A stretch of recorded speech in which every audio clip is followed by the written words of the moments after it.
굿모닝!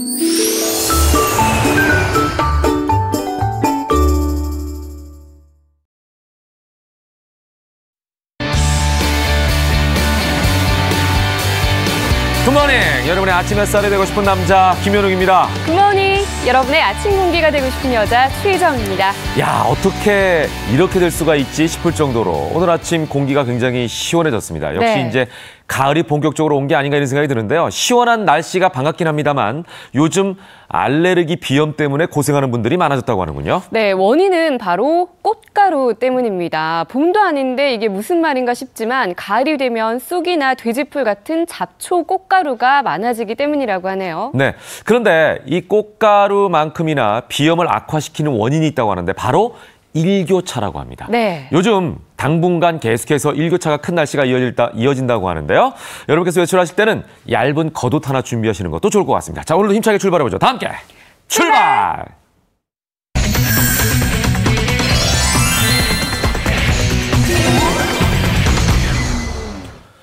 피플앤 이슈로 시작하겠습니다. 정철진 칼럼니스트 나오셨습니다. 어서 오십시오. 안녕하세요. 네, 안녕하십니까. 네. 자, 김정은 부인 리설주가 올 초 셋째를 출산한 것으로 확인되면서 어제 뭐 하루 종일 들썩들썩했죠. 네. 그렇습니다. 최근 진짜 리설주의 잠적설 이런 것들이 많이 보도가 되지 않았었습니다. 근데 그 이유가 있었습니다. 국정원에 따르면은요. 이제 북한의 김정은의 부인 리설주가 올 2월에 셋째를 출산했다. 이런 게 확인이 됐다고 전해지고 있습니다. 아직까지 셋째가 아들인지 딸인지 이제 성별 확인은 안 되고 있는데요. 네네. 그러고 보면은 이제 김정은과 리설주가 2009년에 결혼을 했거든요. 네. 7년 동안 셋째니까 7년 동안 3명의 아이를 낳았다. 뭐 다산이의 상징으로 좀 보여지고 있는데요. 원래 네. 독재자들이 실제로 그 다음 자기 다음을 생각하기 위해서 뭐 아이를 많이 낳는 게 있잖아요. 많이 그죠? 낳는다고 그러니까 하더라고요. 북한이 남성 중심적인 사회이기 네. 때문에 이렇게 아이를 또 많이 낳는 것이 일상화돼 있다. 이런 이 분석도 함께 나오고 있습니다. 네, 근데 세습 때문이라면 사실 베일에 가려졌던 첫째 자녀가 아들인 것으로 알려졌는데 그렇게 되면 뭐 더 이상 넷째나 다섯째는 안 낳아도 되는 게 아닌가 이런 분석도 있더라고요. 그렇습니다. 이제 셋째 출산도 이슈가 되고 있지만 그 3명의 자녀들의 성별이 지금 굉장히 궁금증을 자아내고 네. 있습니다. 확실한 거는 둘째는 딸입니다. 둘째는 딸이에요. 둘째는 딸입니다. 이름도 이제 김주애라는 것들이 많이 이름까지 확인이, 밝혀졌으니까. 되고는 네. 있는데요. 이제 첫째, 2010년 태생인데 첫째가 과연 딸이냐 아들이냐 뭐 말들이 많았었거든요. 근데 오늘 나온 소식에 따르면은 2016년 태생의 첫째가 실은 아들이었다. 그러니까 당시가 호랑이띠 중에서도 백호랑이띠였었거든요. 네네. 그래서 거기에 맞춰서 이제 첫째를 낸 것으로 김정은에겐 맏아들이 있다. 이런 얘기가 나오고 있는데 네네. 실은 그렇게 되면은 그간의 이야기들이 좀 많이 이게 모순이 되거든요. 왜냐하면 리설주가 아들을 못 낳아가지고 계속해서 좀 구박을 받았다는 얘기들이 좀 있었습니다. 근데 2010년에 이미 아들을 낳았다면 그다음 딸 또 이번에 이렇게 되면은 이게 좀 약간 앞뒤는 안 맞고 있는데요. 어찌 됐건 아직까지 공식 확인된 바는 없다. 이건 전해드립니다. 자, 정부가 내년 살림살이를 어떻게 할지 예산안을 공개했는데요. 네. 예산 자체도 늘었지만 예상대로 복지 예산이 역대 최고 수준이라면서요. 그렇습니다. 이제 크게 세 가지를 네. 예산안 관련 기억하시면 됩니다. 올해가 400조 원이거든요. 정부 예산이. 올해보다 7% 늘어난 429조 원이 이제 내년도 예산이다. 첫 번째 사안이고요. 두 번째, 복지 비중이 상당폭 늘었습니다. 이 전체 429조 원 중에서 복지 예산이 146조, 3분의 1이 그러네요. 복지 예산인데요. 예. 이제 복지 예산이 실은 폭도 13% 넘게 늘어나서 올해보다 가장 이제 큰 폭으로 늘어났습니다. 146조에는 이제 노인 기초연금도 있고 이제 새롭게 신설되죠. 이제 아동수당 10만 원도 줘야 되고 그런 것들 때문에 이 복지 예산이 점차 커지고 있다라고 보시면 되고요. 세 번째 특징은 뭐냐면 그동안의 예산안에서 많이 썼던 건설, SOC, 인위적인 경기 부양 관련한 예산은 또 대폭 삭감이 됐다. 실은 이 부분은 야권에서도 좀 지적을 하고 있는데 너무나 성장에 대한 예산이 부족하다는 지적도 있는데요. 네네. 어찌됐건 이번에 문재인 정부는 이제 그런 틀로 예산을 짰다라고 보여지는데 또 하나 좀 지적받는 대목이 이제 의무 지출이라고 해서요. 우리도 이제 소비를 할 때 무조건 써야 되는 돈들, 네네. 무조건 나가는 돈들 있지 않습니까? 이제 내년부터 의무 지출이 우리 사상 처음으로 218조 원. 그러니까 전체가 429조 원이니까 이 중에 절반은 이미 쓰고 시작해야 되는 그런 대목이기 때문에 현재야 세수도 좋고 이게 뭐 경기도 회복되고 이런 조짐이어서 버티고 있지만 만에 하나 약간 좀 타이트하게 세금도 안 거치고 경기도 이제 불황으로 빠지게 될 네네. 경우에 과연 예산 또 이 복지 부분을 어떻게 버틸 수 있을까 네네. 여기에 대한 지적도 함께 나오고 있습니다. 예.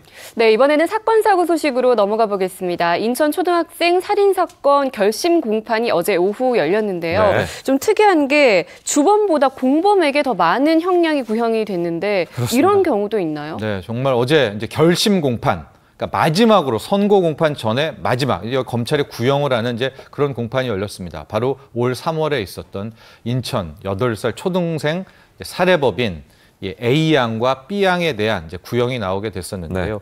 주범 A 양 이제 범행 당시 16살이었죠. A 양에게는 징역 20년에 30년간 위치 추적 전자장치 부착이 나왔고 공범인 이제 18세 B 양인데요. 뭐 이렇게 저렇게 해라 시켰다라는 공부 아니었습니까? 네네. 무기징역이 이제 나오게 된 겁니다. 예. 저 구형을 놓고 많은 이제 법조계에서도 논란이 좀 있는데요. 우선 그 20년형은 어떻게 나왔냐? 16세이기 때문에 현재 18세 미만 같은 경우에는 소년법이 적용이 됩니다. 네. 소년법의 최고형은 어떤 잘못을 해도 15년이 최고형이거든요. 네. 근데 여기에서 이제 특정 아주 그 특별 심각한 범죄를 예. 저질렀을 때 5년을 청구하게 돼서 20년이 나오게 된 겁니다. 근데 핵심은 그 다음에 공범이었던 B 양입니다. B 양은 실은 아직 18세 아닙니까? 예, 예. 그랬는데 어떻게 무기징역이 나올 수가 있느냐? 변호인단이 뭐 강력 반발했다라고 하는데 여기에 대해서 검찰은 이미 18세가 됐다고 봐야 된다. 하고 이제 2심, 3심까지 가면 이제 바로 내년으로 넘어가면 이제 18세가 넘게 되지 않습니까? 네, 네. 그래서 이제 무기징역을 이제 선고를 하게 됐고요. 공범 B 양이 당시에는 살인 방조죄였는데 네. 살인죄로 아예 아. 함께 공범으로 됐습니다. 그 예. 이유가 이제 둘이 주고받았던 그 SNS 내용이 있거든요. 네. 이거를 미국의 FBI에 의뢰를 해서 문자 메시지를 다 확인해 봤더니 네. 이 참 방송에서는 담을 수 없는 공범 B 양의 그 이야기들이 있습니다. 잔인한. 예. 잔인한 이야기들. 그러니까 이게 그냥 단순히 살인을 방조한 게 아니라 정말 살인의 일부 적극적으로 가담한. 가담했다라고 네. 해서 이번에 무기징역 판결이 함께 구형이 함께. 참 무서운 세상이라는 생각을 다시 한번 해봅니다. 자, 다음 얘기는요. 네. 아이를 사랑했다라는 말을 했는데 자식에 대한 엄마의 사랑을 얘기하는 게 아닙니다. 여 교사가 초등생 제자를 두고 한 말인데 이번에도 믿기 어려운 일이 벌어졌습니다. 그렇습니다. 이제 성적 자기 결정권이 있습니다. 네, 네. 그러니까 우리는 우리 마음대로 이제 성관계에 대한 결정권이 있는데 여기 중요한 나이가 14세입니다. 그러니까 네. 14세 미만은 어떤 일이 있더라도 만에 하나 이제 어른이 있을 때 이게 범죄가 되는데요. 실은 이제 작년에 뭐 여교사와 중학교 3학년 간의 학생들 사건이 있었고요. 이번에는 이제 올 초에는 13세와 여교사 중학생 1학년이죠 관계가 있었는데 네. 이번에는 초등학교 6학년과 네. 이제 여교사의 관계, 경남 지역에서 일어났던 사건이라고 하는데요. 이 경남 여교사가 뭐 이렇게 저렇게 문자를 보내서 이 해당 6학년생 초등학생을 꿰어내서 성관계를 가졌다. 여기에 대해서 이제 판결이 나오고 있는데 이게 너무나도 이게 참 믿기 어려운 네. 뉴스라서 예. 각종 포털 사이트에서도 막 크게 부각됐다가 좀 빼고 있는 인위적으로 예. 그런 모습도 보이고 있고요. 참 이게 우리 사회가 또 이런 면까지 나오고 있어서 약간 걱정과 우려의 목소리가 커지고 있습니다. 예. 네, 이번에는 화장품 회사와 소송에 휘말린 배우 하지원 씨 이야기로 넘어가 보도록 하겠습니다. 네. 곧 뭐 드라마도 방영될 예정이라고 하던데 굉장히 난감할 것 같아요. 네, 이제 진실 공방입니다. 먼저 한 화장품 회사가 어디였었죠? 이제 크게 보도 자료를 내면서 네, 네. 11억 원대 손배소를 하지원 씨에게 청구한다. 내용인즉슨 하지원 씨와 계약을 맺어서 화장품 홍보도 하고 주식도 30%를 받기로 했었는데 홍보 활동을 전혀 안 했다라는 걸로 이제 소송을 걸었는데요. 여기에 대해서 이제 하지원 씨 측은 다시 한번 모든 것들의 진짜 진실을 밝힌다라고 해서 이게 좀 구구절절 이야기를 했는데요. 일단은 이제 초상권을 이제 금지하고 모든 것들을 계약을 파기하겠다라는 얘기를 먼저 이제 하지원 씨 측에서 했다라고 합니다. 네. 근데 여기에 대해서 법원은 아니다. 이것은 하지원 씨의 잘못이다라고 일단 판결을 했고 그 다음에 실은 어제 소송을 건다라고 했던 회사도 이에 따라서 바로 반소를 제기했는데 해당 측 법원은 이미 그 화장품 손해 그 대해서도 네네. 의미 없다라고 해서 이미 일단락이 된 아. 사건이라고 이제 하지원 씨 측은 밝히고 있는데 네네. 왜 굳이 새롭게 이 방송을 시작하는 이 시점에 네. 소송을 이 또 일을 꺼내는가? 새롭게 예. 꺼낸 것처럼 얘기를 하지원 씨 측은 본인들도 일단 소송이 기각됐지만 네. 화장품 측도 이미 다 기각되면서 예. 끝난 그런 내용이다라고 하는데요. 글쎄요, 앞으로 또 진실이 진짜 먼저 한번 밝혀지기를 바라보도록 하겠습니다. 네. 자, 마지막으로 영상으로 보는 이슈 전해주시죠. 요즘에 이런저런 유해 물질, 환경 호르몬 걱정이 큰데요. 요가 매트에서도 환경 호르몬이 다량 검출돼서 소비자들을 또 안타깝게 하고 있습니다. 관련한 영상 함께 확인해 보시죠. 건강을 위해 일주일에 2번씩 요가를 하고 있는 김주혜 씨. 그런데 매트에 맨살이 닿을 때마다 찜찜함을 감출 수 없습니다. 아무래도 요가 매트에 피부가 접촉이 되기 때문에 그런 부분에서 피부에 문제가 생기지 않을까 제일 걱정이 돼요. 실제로 소비자원이 시판 중인 요가 매트 30개를 조사했더니 7개에서 유해 물질이 검출됐습니다. 4개 제품에서는 환경 호르몬으로 알려진 프탈레이트계 가소제가 발견됐고 발암 가능 물질을 함유한 요가 매트도 있었습니다. 이 요가 매트는 보시다시피 친환경 소재로 만들었다며 광고를 하며 판매를 하고 있는데요. 하지만 조사 결과 유해 물질이 기준치의 220배나 검출됐습니다. 각각 내분비계 장애 추진 물질이거나 심장 독성, 간 독성인 피부로 직접 흡수가 될 수 있는 건강관리에 사용되는 요가 매트가 이렇게 안전 사각지대에 놓였음에도 비슷한 다른 품목들과 달리 요가 매트는 유해물질 안전 규제를 받지 않습니다. 소비자원은 제도 개선과 함께 관계기관의 관리 감독 강화를 요청했습니다. 채널A 조현선입니다.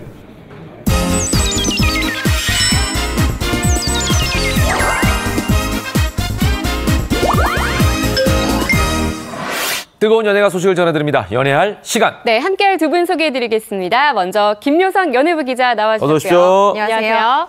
네, 그리고 채널A 김태욱 아나운서 함께하겠습니다. 굿모닝. 반갑습니다.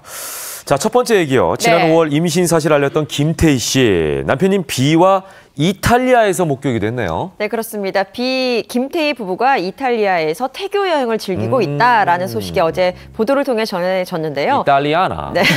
김태희 씨가 지금 임신 7개월 차로 예비맘인데 얼마 안 남았네. 요즘에 또 이 태교 여행이라는 것이 트렌드로도 자리 잡고 있잖아요. 네. 이탈리아를 이 커플은 선택을 했습니다. 현지에서 이제 즐겁게 이탈리아를 즐기고 있다라는 네, 모습, 그 목격담이 전해지기도 하는데요. 일단 B 씨의 소속사 측은 개인 일정이라서 자세하게는 알지 못하지만 일단 영화 미팅 때문에 미국으로 출국한 것은 맞다라고 여기까지만 전했습니다. 아마도 이탈리아를 갔다가 미국으로 가는 그런 것을 선택하지 않았나라고 추측이 되는 상황입니다. 예. 네, 그런데 함께 여행을 떠난 의외의 인물이 있더라고요. 바로 김태희 씨의 시아버지라고요. 네. 특이하네요. 이렇게 재차 물어보는 분들이 많더라고요. 네. 너 싫어하냐라고. 네. 싫어합니다. 시아버지, 그러니까 B 씨의 아버지와 B 씨, 네. 김태희 씨가 함께 여행 중인데요. 네. 이 김태희 씨가 앞서 말씀드렸던 대로 7개월 차입니다. 그래서 배가 제법 부른 상태이기 때문에 B 씨가 아내도 챙기고 그리고 또 아버지도 챙기면서 여행을 즐기고 있다라고 불편할 하는데요. 것 같은데. 예. 네. 그런데 이 B 씨가 아까 말씀드린 대로 미국으로 이제 가잖아요. 이탈리아 여행 이후로 미국으로 바로 향하는데 B 씨 입장에서는 일도 하고 그리고 아내와 함께 태교 여행도 하고 아버지에게 효도도 하는 그런 좋은 시간을 보내고 있는 것 같습니다. 김태희 씨가 참 착하네요. 보니까. 예, 모르겠습니다. 뭐 시아버님과 관계가 얼마나 돈독한지 모르겠습니다. 저도 이제 결혼한 입장에서는 굉장히 남편 입장에서는 어려운 결정인데 같이 가게 됐다는 얘기가 있고. 네. 이 비김태희 씨처럼 시부모님과 여행 떠난 스타가 또 있네요. 네. 다름 아닌 가수 이효리 씨인데. 이효리 씨가요? 시어머니가 깜짝 놀란 사건이 있었다고.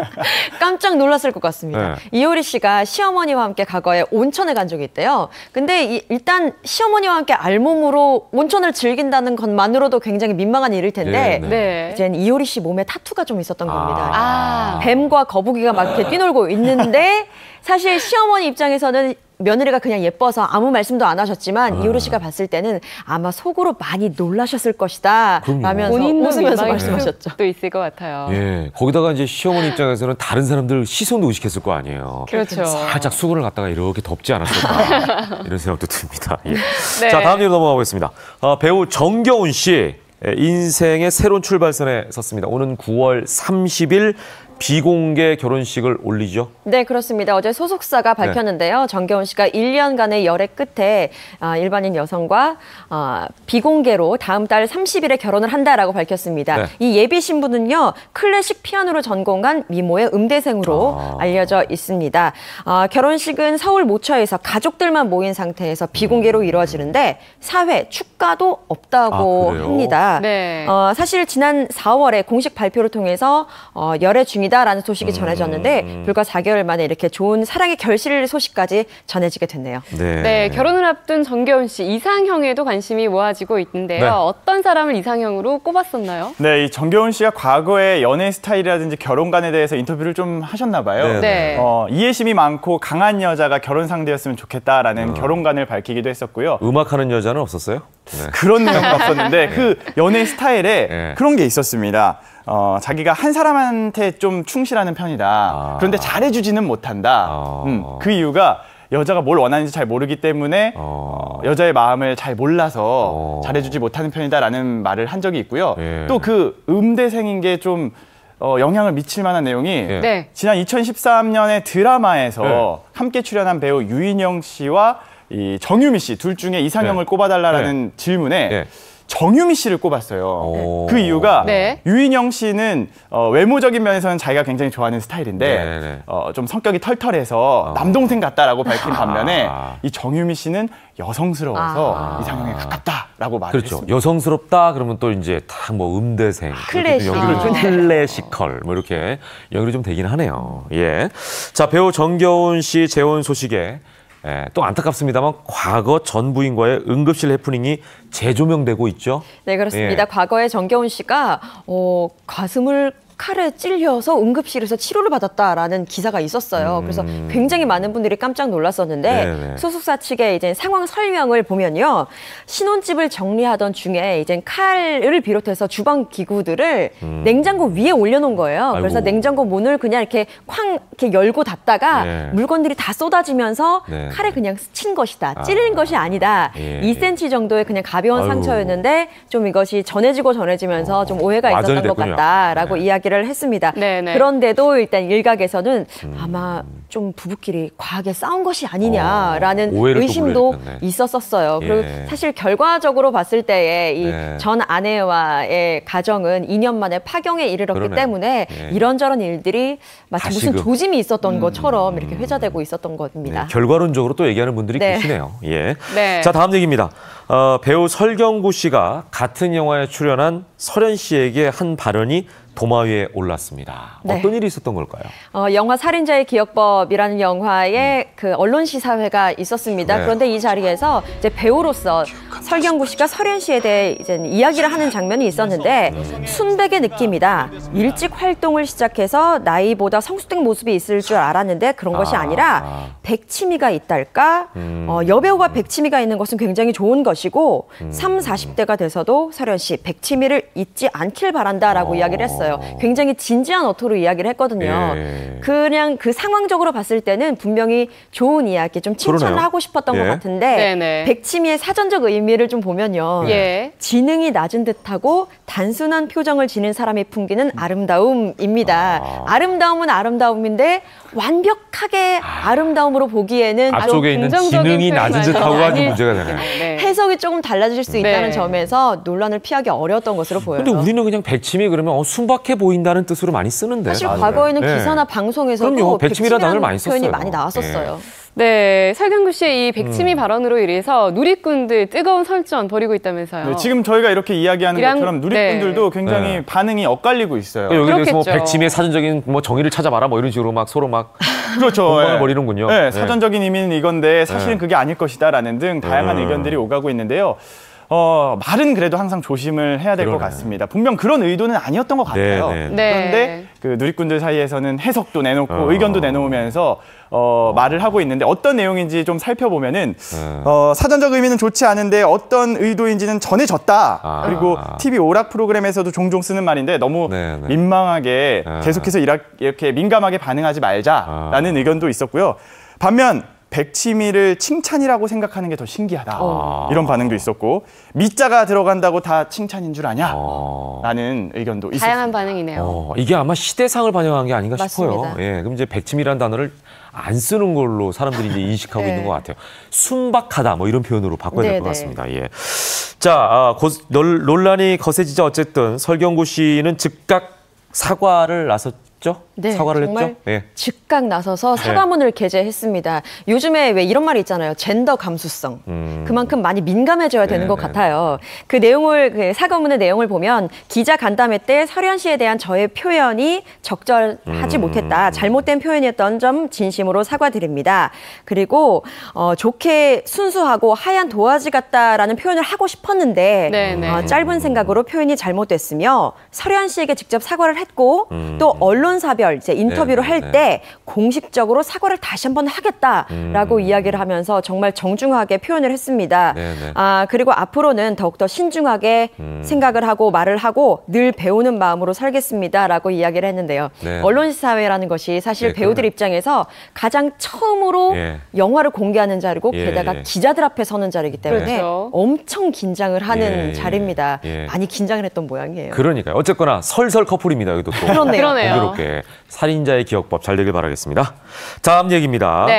새로운 출발선에 선 사람이 또 있습니다. 배우 신은경 씨 2년 만에 안방극장에 복귀하네요. 그렇습니다. 2015년에 SBS 드라마 마을 아치아라의 비밀 이후에 2년간의 공백기를 가졌던 배우 신은경 씨가 다시 안방극장으로 돌아옵니다. 이번 드라마는 KBS 드라마 스페셜 나쁜 가족들이라는 드라마인데요. 이 드라마는 남자친구와 동거를 선언한 여고생 딸, 그리고 바람을 피우는 엄마. 아내, 그리고 열혈 노동운동가 아빠 이렇게 구성원으로 이루어진 가족의 바람 이야기를 피우는 엄마 역할을 신은경 씨가 맡았군요. 맞습니다. 단막극인데 내용이 어떨지 좀 궁금해집니다. 뭐 노동운동가도 나오고 복잡한 가정이네요. 네. 네, 근데 사실 대중들의 반응이 좋지만은 않은 것 같은 게 2년 전에도 논란이 좀 있었죠. 네, 신은경 씨가 또 치열한 법정 공방이 있었기 때문인데요. 전 소속사 대표로부터 2억 원의 채무를 갚아라라는 정산금 반환 청구 소송에 휘말린 바 있습니다. 전 소속사의 그 입장은 신은경이 4년 6개월 동안 2억 4천여만 원의 정산금 채무가 있었는데 갚지 않았고 그렇게 채무를 진 상황에서 호화 해외 여행을 즐겼다라면서 영수증을 다 공개를 했었어요. 기자회견도 가졌었고요. 하지만 신은경 씨는 이거는 흠집 잡기다, 명예훼손이라면서 맞대응을 했었죠. 그런데 이것과는 또 다른 의미로 대중의 신뢰를 저버린 일도 있었습니다. 전 남편과의 사이에서 이 뇌수종, 거인증을 앓는 친아들이 있었거든요. 있는데 실질적인 양육은 시어머니가 한 상태였습니다. 그런데 시어머니의 주장은 신은경 씨가 아들을 제대로 돌보지 않았고 찾아온 적도 거의 없다라고 이야기를 하면서 논란이 됐는데 그때 당시에 이 토크쇼에 나와서 신은경 씨가 모성애에 대한 이야기를 하면서 막 눈물을 흘렸었거든요. 근데 이제 거짓스럽게 보인 거죠. 이 대중의 입장에서는 자신의 그냥 안위를 위한 거짓 모성애 아니었냐라고 논란이 있었고요. 지난해에도 또 있었습니다. 이 국세청에서 발표한 2016 고액 및 상습 체납자 명단에 신은경 씨가 명단을 올렸는데요. 체납액이 무려 7억 9,600만 원이었습니다. 여러모로 많은 논란이 있었던 것은 사실이에요. 자, 한편 성폭행 논란에 휘말렸던 박시우 씨도 공중파에 복귀를 하죠. 그렇습니다. 이 드라마가 내용을 살펴보면 세대 불문 공감 가족 드라마인데요. 박시우 씨는 여기에서 노블리스 오블리제를 지향하는 재벌 3세로 나옵니다. 능청스러운 코믹 연기를 선보일 예정인데요. 이 드라마가 SBS 청담동 앨리스 이후에 4년 반 만에 복귀를 하는 드라마입니다. 그런데 사실은 케이블 드라마에 지난해에 복귀를 한 적이 있었어요. 그런데 좀 시청률이 저조한 편이었고 이슈도 안 됐었는데 이번에 또다시 이슈가 되는 이유 중에 하나는 뭐 지상파 프로그램에 복귀하는 것도 있지만 이 박시우 씨가 온 가족이 보는 가족 드라마에 캐스팅 되는 거에 있어서 좀 불만을 가지는 이들이 꽤 많은 상황이에요. 그래서 성공을 할지는 조금 더 지켜봐야 할 것 같습니다. 자, 여러 가지 또 일을 전해드렸습니다. 오늘 말씀 여기까지 듣겠습니다. 김 기자 고맙습니다. 감사합니다.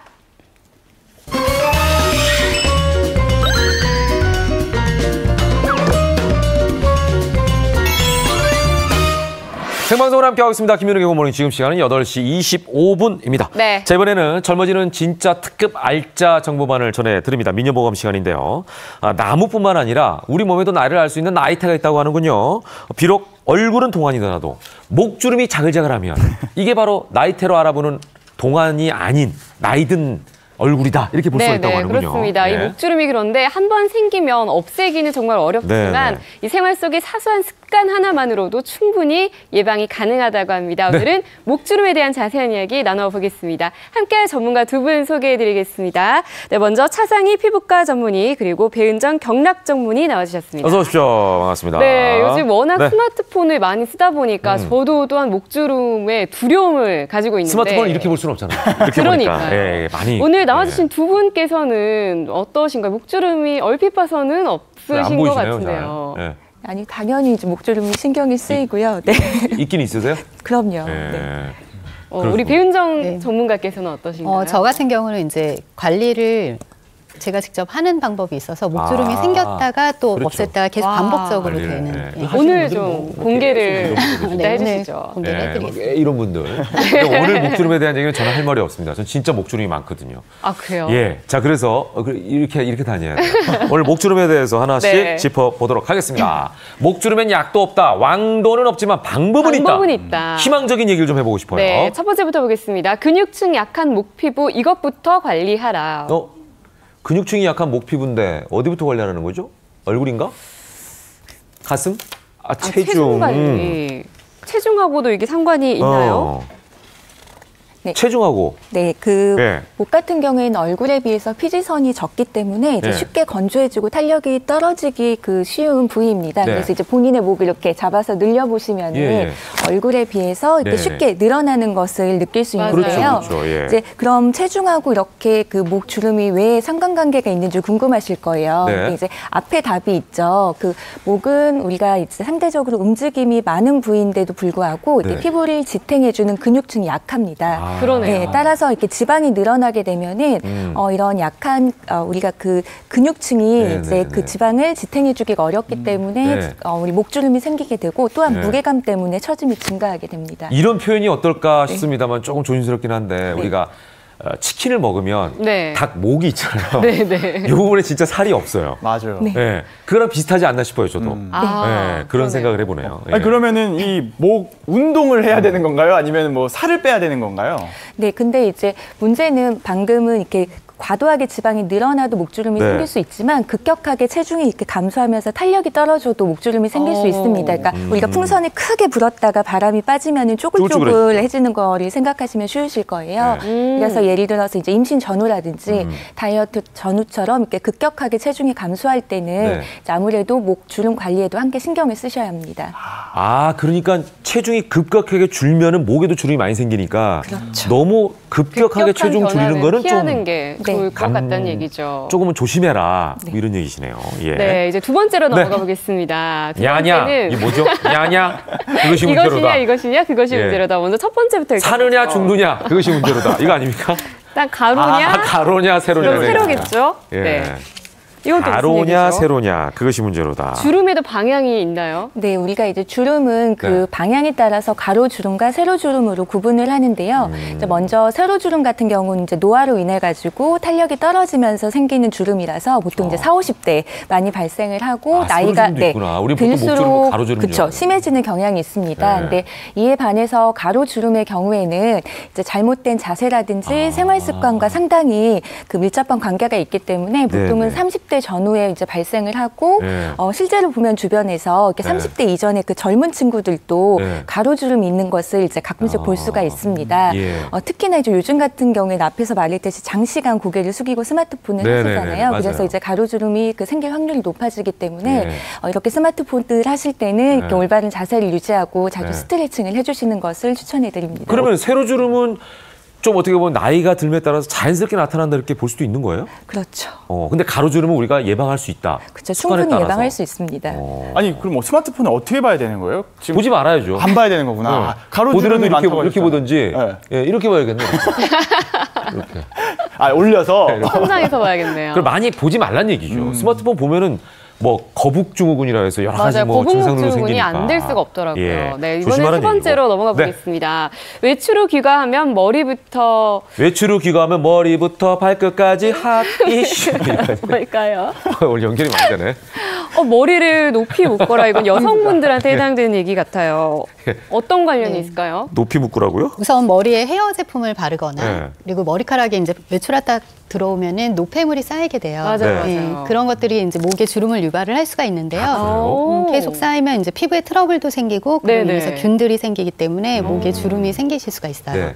그러면 집에 오면은 머리를 피부에 닿지 않도록 네, 닿지 위로 않도록. 올려서 묶어라. 네, 그게 좋습니다. 닿지 않는 게 중요한 거예요. 네, 닿지 않. 아니면 바로 그냥 머리를 감거나. 감던지. 그럼 뭐 목을 이렇게 닦는 방법 같은 것도 있는 건가요? 네, 목을 세안할 때는 네. 그 주의할 점이 몇 가지가 있는데요. 네.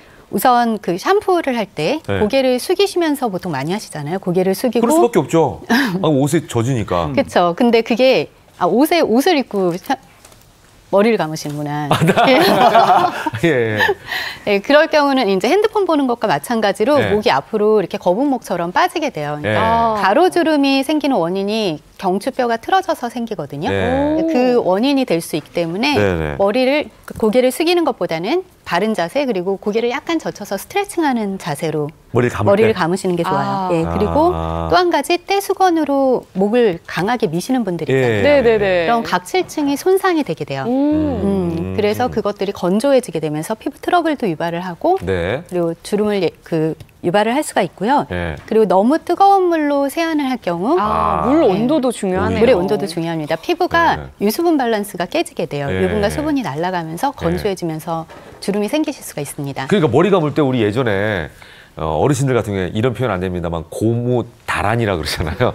대야. 표준어로 네네. 대야. 네. 그거 해가지고 이렇게 쭈그려 앉아 이렇게 감으셨잖아요. 맞아요. 그게 아니라 다 씻죠. 목을 생각한다고 하면 샤워하듯이 샤워기를 그냥 샤워할 때 등지고 머리를 이렇게 감아야겠네. 감아야겠네요. 그런 아무튼 생각이 이런 드네요. 사소한 생활 습관 하나도 네. 정말 중요한 것 같은데 네. 그렇다면 여배우들은 목주름 관리를 또 어떻게 할지 궁금해서 저희가 판넬로 준비해봤는데요. 배우 김성령 씨부터 한번 볼까요? 잠잘 때는 이것만 한다고 하는데요. 네. 잠잘 때 혹시 뭘까요? 머리를 뒤로 젖히고 주무시나? 뜯어볼까요? 실제로 저는 그런 분 봤고. 낮은 베개만. 네. 낮은 베개.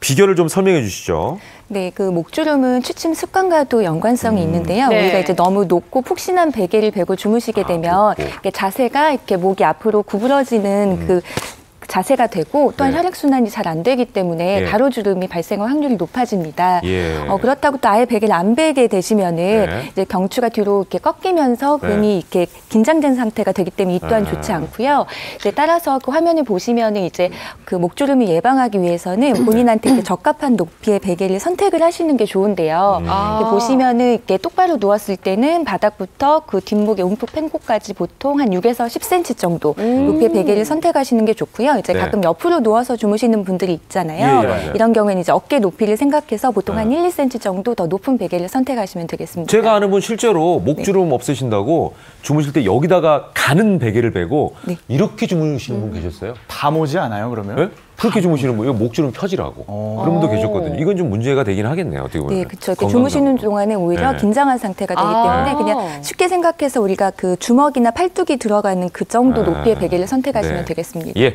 자 배우 김혜선 씨. 네, 김혜선 씨는 이것으로 마사지 한다고 하는데요. 네. 구운 소금으로 마사지래요. 네, 구운 소금은 또 어떻게 도움이 될까요? 네, 구운 소금은 미네랄 성분이 충분하기 때문에 왜 네. 소금을 넣어서 입욕하는 것도 많이 들어보셨잖아요. 네네. 땀구멍이나 그런 모공 속에 있는 노폐물을 제거를 해주게 돼요. 그래서 네네네. 피부를 건강하고 탄력 있게 만들어주는 효과가 네. 있고요. 그리고 피부에 필요한 영양분을 공급을 해주기 때문에 네네. 피부가 매끈해지고 주름을 네네. 예방을 하실 수가 있으세요. 예. 네. 자 저희가 지금 뭐 바로 배우 김혜선 씨로 넘어갔습니다만. 네네. 예. 지금 구운 소금 얘기가 나오는데 예. 제가 실제로 한번 해봤거든요. 해봤어요? 네. 네네. 굉장히 일단 소금이 들어가니까 네. 피부가 보들보들해지더라고요. 근데 그래서 구운 소금을 이제 목에다 바르면 네네. 잘 붙어 있어요? 네, 이게 그 물 농도를 조절하니까 굉장히 목에 찰싹 붙으면서 스크럽 네네네. 효과도 있더라고요. 예, 근데 예. 소금을 사용하실 때는 너무 네. 굵은 소금을 사용하시게 되면 네. 스크럽을 하실 때 스크래치가 나거든요. 그래서 구운 소금 중에서도 가는 거, 네. 그걸로 물을 섞어서 예. 스크럽을 하시면 좋으세요. 그럼 우리 아까 그 베개를 베고 소금을 바르고 있으면은 최고겠네요. 그러네요. 그러겠네요. 우리가 지금 그 김성희 씨 다음에 김혜선 씨로 바로 넘어가면서 붉은 소금부터 얘기를 했는데 네. 하나만 짚고 넘어갈게요. 네. 이 베개에 대해서 아까 얘기했으니까 네. 숙면에 좋은 베개를 만들 수 있는 방법도 좀 알려주고 가시죠. 지금 가지고 나오세요. 집에서 간단히 하실 수 있는 방법을 알려드릴게요. 네. 이게 삼배 주머니라고 해서 다들 쉽게 시중에서 구하실 수가 있어요. 한 3,000원 정도면 구입을 하실 수가 있는데요. 네. 여기에 메밀 껍질을 넣는 거예요. 메밀 껍질. 네. 한번 들어주시죠. 이 카메라에 보이게. 메밀 껍질이 이렇게 생겼거든요. 처음 봤어요, 저는. 베개는 너무 높게 하시면 안 돼요. 그럼 거북목이 될 수 있고 경수가 꺾이기 때문에 가로주름이 생기실 수가 있어서 이게 높이는 팔뚝 정도. 그리고 베개는 어깨 너비 정도 이렇게 납작하게 만드시면 되는데요. 메밀 껍질을 넣는 이유는 왜 솜 같은 걸 넣게 되면 머리에 열이 차게 돼요. 그럼 뇌세포가 활성화되려면 머리를 차게 해야 되거든요. 그래서 메밀 껍질을 촘촘하게 꽉 들어차게 하셔서 누우실 때 이게 너무 쑥 꺼져버리게 되면 또 높이가 안 맞잖아요. 네, 그러니까 팽팽하게 넣으시고 여기에 녹차잎. 녹차잎도 넣어요? 네, 이게 녹차잎인데 어떤 말린 기능이 녹차잎. 녹차잎도 열을 식혀주는 효과가 있고요. 그 향이 숙면을 취하게 만들어줘요. 그러니까 기본 전체적으로 베이스는 메밀 껍질이에요. 거기다가 녹차잎을 조금. 그리고 쑥. 그다음에 쑥을 쑥 넣어서 조금. 쑥 말린 걸 넣어서 같이 섞어서 여기를 봉하고 베갯잎을 싸주시면 되는데요. 이렇게 천연 소재로 만들면 굉장히 몸에는 좋은데 균이 번식하기가 쉬워요. 그래서 그 진드기 같은 게 번식을 할 수가 있어서 그 베갯잎 같은 경우는 자주 세탁을 해주시고요. 일주일에 한 번씩 햇빛에 말려주셔야 되세요. 안에 가는 거는 자주 안 갈아도 되는 거예요? 예, 가는 거는 자주 갈지 않으셔도 되는데 햇빛에 말려서 살균을 해주셔야 돼요. 자, 방금 전에 화면에 보인 게 이제 완성품이에요, 그죠? 그렇죠. 예, 완성품. 이렇게 해서 베갯잎까지 싸게 되면은 이런 납작한 베개가 되는데, 요거 이제 베개 되면은 이 높이가 딱 적당히 맞다는 얘기인 거죠. 네, 적당하게 맞게 한 6cm에서 8cm 정도로 맞추시면 돼요. 절 주시면 그럼 제가 내일 그걸 베고 자고 와서 괜찮은지 내일도 나오려고요? 이 기회에 내일은 나오는 날이 아니잖아요. 조금만 말하고 갈게요. 자, 그러면은 메밀 껍질과 쑥 녹차의 효능이 어떤 건지 좀 짚어주시죠. 네, 이제 방금 잘 설명을 해주셨는데요. 이제 메밀 껍데기가 이렇게 생긴 모양을 보시면은 이제 약간 다이아몬드 형태로 돼 있어서 속이 비어 있어요. 그리고 실제로 이렇게 탄성도가 단단하지 않아가지고 이렇게 굉장히 충전대로 사용하기 이렇게 좋은 재료인데요. 아까 말씀해주셨듯이 통풍이 잘 되고 습하지가 않아서 머리에 열이 많은 분들한테 도움이 됩니다. 네네네. 자, 이제 세 번째 배우로 한번 넘어가 보겠습니다. 네, 김보연 씨인데요. 김보연 씨. 이것은 모두 목에 뭘까요? 뭘 모두 다 목에 하셨을까? 좀 뜯어봐 주시겠습니까? 예, 뭔가 좋은 것 같긴 한데 남는 화장품. 맞아요. 화장품 남으면은 막 이제 버리는데 그러지 않고 다 목에다가 이제 바르셨다 이런 얘기인 것 같아요.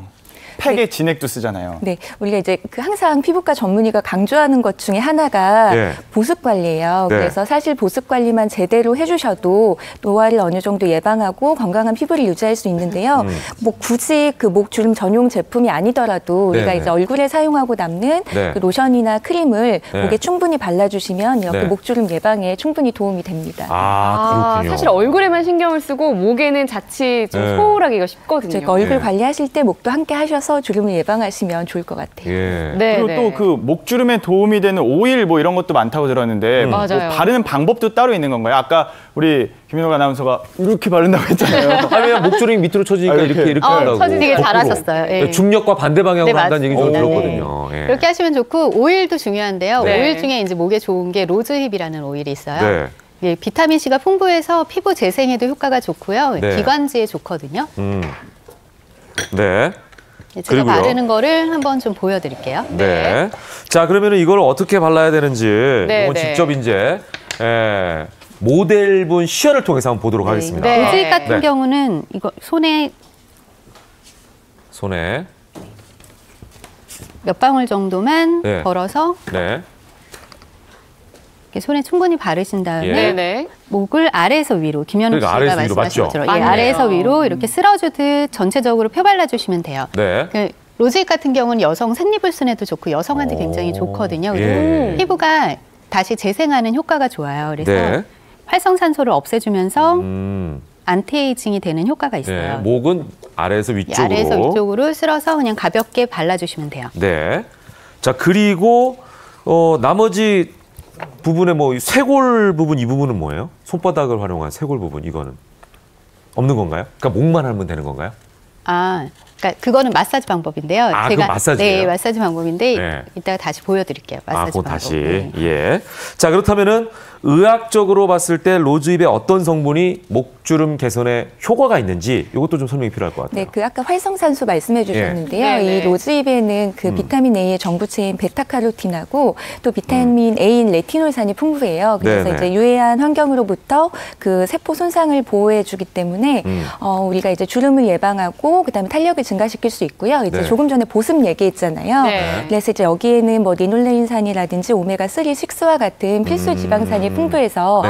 이 피부 보호막을 형성해줘서 보습력을 높여주기 때문에 목주름 네. 완화에 도움이 됩니다. 로즈힙. 이야. 좋은 오일이네요. 써봐야겠네요. 예. 네. 그리고 네 번째로 한번 넘어가 보겠습니다. 이거 5번이면 목주름이 활짝 펴진다는 얘기인 것 같은데 뭘까요? 뭘 5번 해야 되지? 짠? 히히히? 많이 웃으라는 얘기인가요? 네, 그러니까 히를 하게 되면은 네. 발음을 하실 때 히 할 때 근육을 당겨서 올라가요. 하가 아니라 히를 하면 여기 하 당기니까. 하면은 내려가잖아요. 근데 히 하면은 목 목을 근육이 당기잖아요. 전체적으로 당겨서 올라가는데요. 그때 네. 더 마사지가 되시면 그러면 이건 어떨까요? 네. 턱이 그런 나오는데요? 것들 많이 당겨지네. 네, 히로 하신 다음에 네. 가슴에 손을 얹으시는 거예요. 오. 가슴에 손을 얹어서 네. 양심 이거를- 고백을 하나요? 나는 목주름이 없다. 네, 없애줘야 된다. 예, 제가 시연하는 걸 보여드릴게요. 네. 모델 손이 좀 가슴에 이렇게 손을 가슴에 얹고. 손을 얹어서 근육이 당겨지지 않게 가슴 예. 근육을 잡으신 아, 다음에 이걸 잡으라고. 히한 상태에서 위쪽으로 목을 쭉 당겨주시면 돼요. 히. 네, 히히히 하면서 히. 쭉 예. 위로 당겨주시면 예. 아래에서도 근육을 잡고 있고 위에서도 예. 근육을 잡으면서 스트레칭을 해주게 되거든요. 그러니까 여기 가슴을 안 잡으면 네. 아래에 있는 근육이 다 따라 딸려 올라가니까 따라 올라가는 거죠. 이렇게 양쪽으로 당기는 것처럼 네, 네, 그렇죠. 가슴은 잡아주고 위쪽은 당겨라 이렇게. 이거는 히. 실제 그 세로주름에 굉장히 효과가 좋아요. 세로주름이 히. 생기는 이유가 야, 이렇게 내려야겠네. 히. 히. 근데 원래 그렇게 굉장히 눈은 열심히 이렇게 하시네요. 떠지는 게 맞는 건가요? 아니 히 하면서 몸이 눈이 이렇게 올라가니까 아련해지죠? 어떻게 해요, 내가. 예, 자연스럽게. 네, 이렇게 하시면서 이렇게 히 5번을 반복하시고요. 네. 그리고 목을 손을 위아래로 잡으신 상태에서 네. 쭉 늘려주시는 동작을 같이 해주시면 좋아요. 그 연속 동작으로 모델분이 한번 해봐 주세요. 네. 예, 모델분이 한번 해보겠습니다. 자, 히 하면서 히히히 하고 올리고, 히. 예, 올리고 그 다음에 네. 목이 굉장히 당기면서 기세요. 기네요. 오.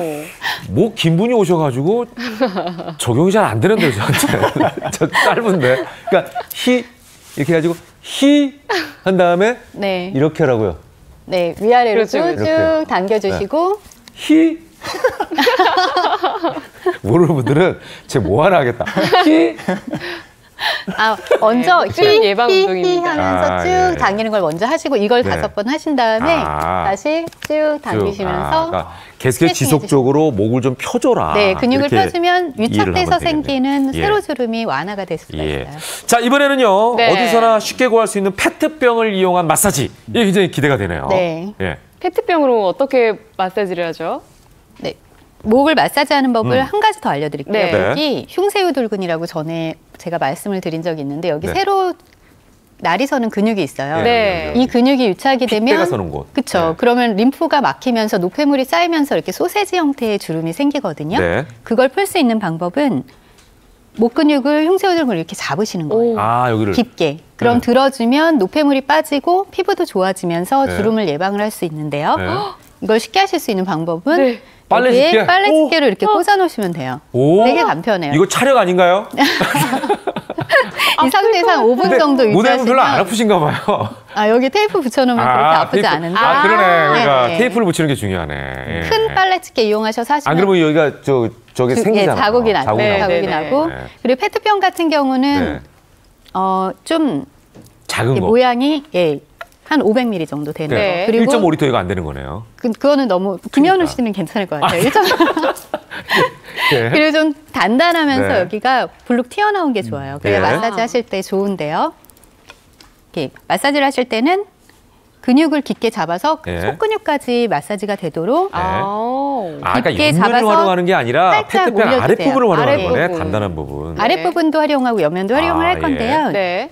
쭉 깊게 잡아서 올려주시고 쭉 깊게 잡아서 올려주시고 해서 근육을 따라서 마사지를 하시면 손으로 하시는 것보다 훨씬 더 깊게 하실 수가 있어요. 네. 근데 마사지 같은 경우에는 강도나 시간도 되게 중요하잖아요. 맞아요. 네네. 그렇죠. 어떻게 해야 되는 거예요? 이렇게 잡으신 상태에서 강도는 좀 더 깊게 눌러서 내가 약간 느끼기에. 통증이 느껴질 정도. 답답하다 근육이 통증이 느껴질 정도로 잡으신 상태에서 약간 올려주셔서 근육을 끌어올려주시는 게 좋고요. 그 상태에서 좀 유지를 하시는 게 좋아요. 근데 보니까 안에 물이 들어있어요. 이 물도 온도가 혹시 중요한가요? 물의 온도는 체온보다 약간 높은 게 좋아요. 한 40도 정도. 40도 정도. 그리고 너무 뜨거우면 이게 페트병이 쪼그라들기 때문에 맞아. 40도 정도가 좋고요. 그리고 옆면을 활용해서 마사지를 하실 때는 뼈까지 마사지가 되도록 고개를 같은 방향으로 기울여 주시면서 눌러 주시면 옆에 이제 횡돌기라고 해서 뼈가 옆으로 긴 부분이 이완이 되면서 뼈가 이완이 되거든요. 그러면 경추 때문에 생기는 그 가로주름이 좋아지실 수가 있어요. 알겠습니다. 자, 이렇게 마사지 하시라고 말씀을 드리겠고 마지막으로 차 원장님께서 간단하게 팁 하나 주시죠. 네, 우리가 이제 외출할 때 얼굴은 자외선 차단제를 꼼꼼히 바르는데요. 목 같은 경우는 생략하는 경우가 많아요. 근데 이제 실제로 우리가 노화에는 내인성 노화도 있지만 광노화도 있거든요. 그래서 이제 아까 보습제 바를 때 얼굴 바를 때 목도 챙긴 것처럼 자외선 차단제를 바를 때도 이제 목까지 함께 바르시는 것을 추천해 드립니다. 네, 자 이런 말씀 드리고 싶네요. 얼굴을 지탱하는 건 목입니다. 그렇습니다. 목도 소중하게 아껴주십시오. 자, 세 분 말씀 여기까지 듣겠습니다. 고맙습니다. 감사합니다. 빽빽한 빌딩 숲 속에서 살아가는 현대인들. 그 속에서 주변을 돌아볼 여유는 찾기 힘들어졌습니다. 우리가 살고 있는 집도 마찬가지. 이웃 사촌이라는 말은 이제 현실에서 찾아보기 힘든 옛말이 되어버렸을 정도인데요. 대도시에 살다 보니까 이제 문을 닫으면 다 단절이 되고 그다음에 사람들하고 소통하기도 쉽지가 않고 아파트만 해도 이웃에 누가 사는지 얼굴 볼 일이 별로 없고 층간소음 문제도 심각하고 하다 보니까 가까워지기가 조심스럽거든요. 앞집 옆집 모두가 한 가족처럼 살았던 시절. 동네 골목길은 말벗을 찾는 어르신들과 개구쟁이 꼬마아이들 차지였었죠. 지금도 그때 그 모습처럼 어우러져 살아가는 곳이 있다고 하는데요. 찾아온 곳은 서울의 작은 마을 공동체. 꼬마 아이들부터 할머니까지 모두가 정겨운 모습입니다. 여기는 어떤 곳인가요? 저희들이 공방에서 도예 활동도 하고 공예 만들기 프로그램도 하고 그리고 아이들 그리고 남녀노소 그리고 어르신들 같이 함께 활동할 수 있는 공간이 되었습니다. 3년 전부터 뜻있는 주민들이 하나둘 모이면서 시작된 마을 공동체. 함께 모여 다양한 수업도 하고 마을의 발전을 위해 다양한 활동도 하고 있다고 합니다. 오늘은 아이들이 가장 좋아하는 공예 수업이 있는 날. 예쁘게 찍었는데 또 다 눌러버리는 거야? 네. 기운이 너무 세. 그래라. 아, 예쁘게 누르는 거야? 재능 있는 주민들이 봉사를 하니 학원을 다니지 않아도 배울 수 있는 것들이 많다는데요. 그리고 다양한 세대가 함께 어울리다 보니 자연스럽게 예절을 배우고 또래 아이들이 같이 있다 보니 사회생활도 배우게 된다고 합니다. 한마디로 마을 전체가 교육 공동체인 셈. 여기 오면 추억도 만들 수 있고 친구와 많이 잘 놀 수 있으니까 좋은 것 같아요. 흙을 만지는 걸 되게 좋아해서 정서적으로도 굉장히 도움이 되는 것 같고요. 이런 모임을 통해서 마을 활동도 할 수 있고 주변에 누가 사는지 또 우리 아이와 또 다른 아이들 간의 소통이나 이런 것들이 더 많아질 수 있어서 좋은 것 같아요. 공예 수업 후 배고파진 아이들을 위해 특별히 준비한 만두 빚기 시간. 꼬물꼬물 작은 손으로 열심히 따라해봅니다. 겨자요? 교자. 나도 잘했어요. 나도 요리하다. 와, 만두 빚는 솜씨가 놀랍네요. 제각각 개성 있는 만두를 빚어보는 아이들. 위에서 이렇게 꽃처럼 계속 머무려주는 거지. 우주선이야, 우주선. 마을의 만두 빚기 1인자라는 할머니에게 요리도 배우고 각자 원하는 모양으로 만두를 빚으며 창의력도 좋아지니 그야말로 일석이조. 찜통 샤워를 마친 후 드디어 완성된 만두. 와, 윤기가 촤르르 흐르네요. 이제 모두 함께 즐기는 먹방 타임. 함께 모여 먹으니 더 맛있을 것 같은데요. 고사리 손으로 직접 빚은 만두, 맛있게도 먹네요.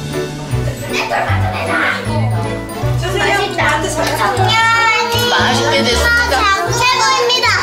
어른, 아이 다 올 수 있는 웰컴 존이라고 저도 표현하고 싶거든요.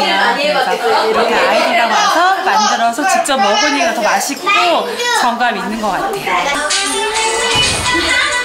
이어지는 장기자랑 시간. 이곳에서 웃고 즐기며 많은 것을 배운다는 아이들.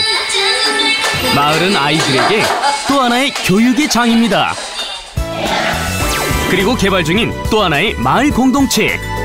경기도 파주에 세워질 대규모 아파트 단지인데요. 자연 친화적인 교육 공동체 실현을 목표로 계획 중입니다. 예를 들어 가든이 조성될 때 병원 근처에 큰 파크 가든이 조성이 돼요. 그래서 유치원 아이들도 올 수 있고 접근성이 동네 초등학교도 올 수 있지만 그 병원에 입원해서 치료를 받고 있는 환자들 어떤 그린의 접근법이 필요한 사람들도 같이 올 수 있도록 길 자체가 조성이 같이 되어 있어 편하게 올 수 있는 길이. 여의도 면적 절반 크기의 생태공원 안에 건설될 친환경 주거단지. 단지 내에 사교육 금지 조항을 넣어 단순한 주입식 교육이 아닌 자연 친화적 교육을 실시하는 것이 목표인데요. 스웨덴의 린셰핑 대학교와 MOU 체결을 통해 북유럽의 선진 교육 문화를 체험할 수 있도록 계획 중이라고 합니다.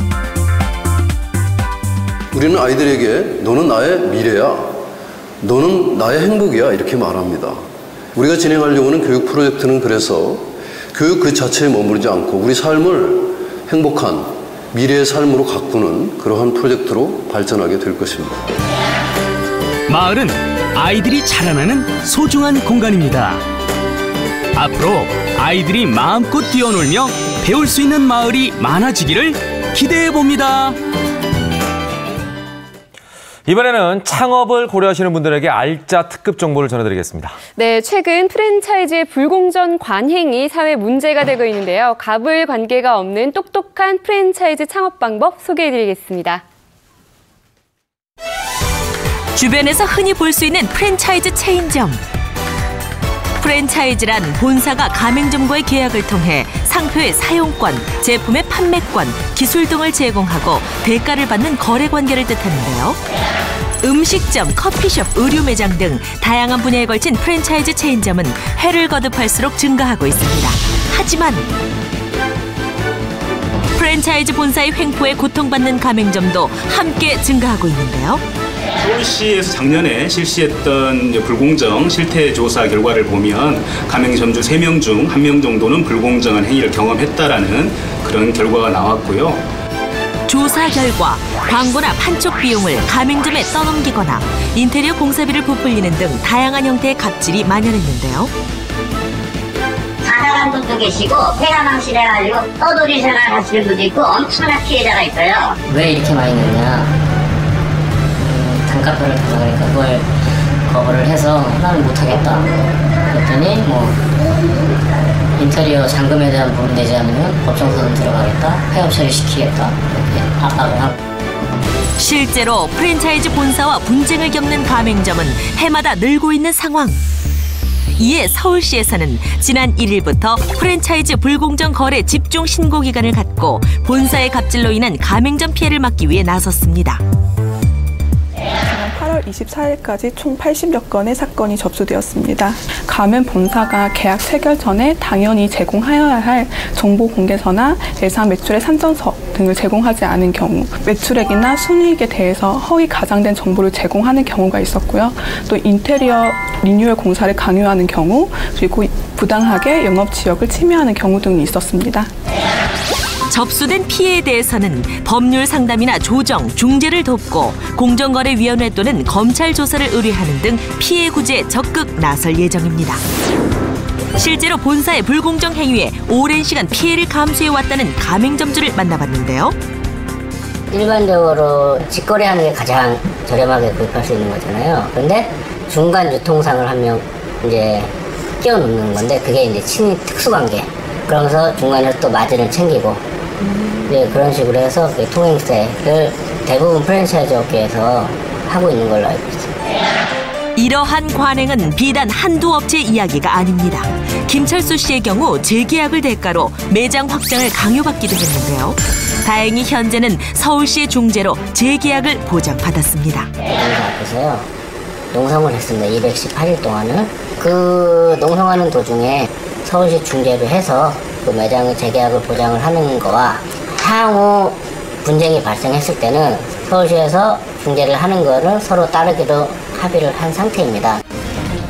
프랜차이즈 본사의 갑질에 의한 불공정 피해를 예방하려면 창업 전 철저한 사전조사가 필요하다는데요. 가맹사업법상의 일정한 보호장치들이 있습니다. 대표적으로 정보공개서라고 하는 것이 있는데요. 가맹 본사의 일반적인 현황이나 공정거래와 관련된 그런 법률을 위반한 것이 있는지, 가맹 본사의 수익사항이 어떤지, 그다음에 최근에 폐점률이 어떤지 정밀하게 검토해서 출점을 결정하셔야 될 것으로 보입니다. 본사에 대해 정확히 알아보지 않으면 막대한 피해가 발생할 수 있는데요. 저희가 오픈했을 때 본사에서 공간 임대, 서점, 도서 대여 이러한 업종으로 사업자 등록을 하시면 된다.